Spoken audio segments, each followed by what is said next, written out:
Pwede nga bang ipa-close or ipa-delete ang inyong home credit kwarta? Tara, alamin natin.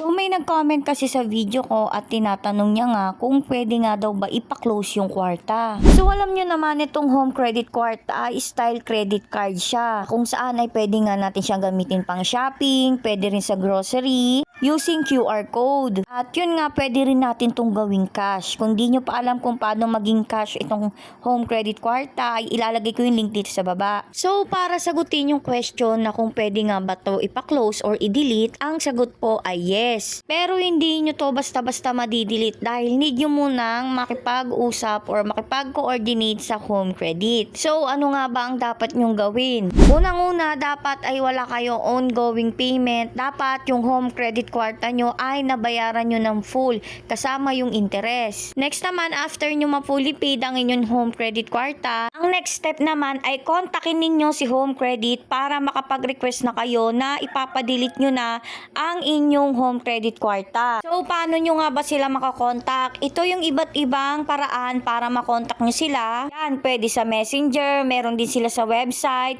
may hotline din sila, pati sa email. So, what if naisip nyo na, ay, ang hassle naman nun, ang dami ko pang dapat gawin, kukontak pa ako sa home credit. Meron din namang isang paraan, kaso matagal siya. So, alam nyo naman, last week ay gumawa ako ng video tungkol sa pag-renew ng home credit kwarta. Sinabi ko nga doon na need ng mga home credit kwarta user na mag-renewal every 2 years. Kasi nga mawawala siya at hindi na siya magagamit after ng expiration date. So, meaning, ito nga yung sinasabi ko sa inyo na isa pang step na kesyo nga lang matagal kasi nga aantay pa kayo ng 2 years. Kapag after 2 years hindi kayo nag-renew ng inyong home credit kwarta at fully paid naman yung home credit kwarta ninyo, automatic na siyang makakancel at hindi nyo na siya magagamit kasi nga hindi kayo nag-renewal. Ito kasing home credit kwarta ay hindi siya auto-renewal kaya dapat kayo pa mismo mag-asikaso. Pero madali lang naman. Pero yun nga, kung wala na talaga sa loob ninyo gumamit ng home credit kwarta at gusto nyo na nga ipa-close, i-fully paid nyo na lang siya tapos wag nyo na lang siyang gamitin after 2 years at kusa na rin siyang mako-close.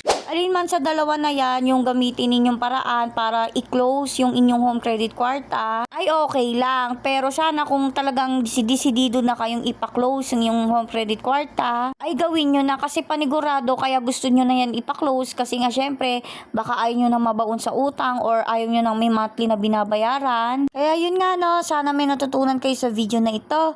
Thank you for watching.